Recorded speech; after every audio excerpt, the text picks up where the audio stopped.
Wave Sound Audiobooks presents an unabridged recording of Cold Comfort by Trevor Douglas, narrated by Kate Handford. Chapter 1. The rancid smell of decaying human flesh shrouded Bridgette like a mist as she opened the door of the unmarked police car. Suppressing the urge to vomit, she stared out through the windshield at the police tape that surrounded the shallow grave 50 feet in front of her. Bridgette recalled the words of several seasoned detectives from her final year lectures as she sat and tried to compose herself.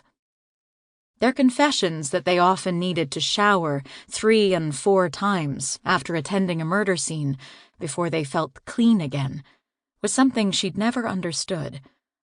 But now, as the overwhelming stench of death began to settle on her, she understood why. As she felt bile rise in her throat, she knew nothing she had learned during her 4-year degree would prepare her for this part of the job. In only her 2nd week on the force as a rookie detective, the real learning was about to begin. A short laugh interrupted her thoughts. She turned and looked across at Lance Hoffman, who was already out of the car. At 61 years of age and 3 months short of retirement, the tall, slightly overweight and balding detective had an official reputation on the force as a competent investigator who held the record at Vancouver PD for the most murder cases solved. With an amused look, her partner of less than 2 weeks leaned down and said, "You know, it's much easier to do the police work when you actually get out of the car, Detective."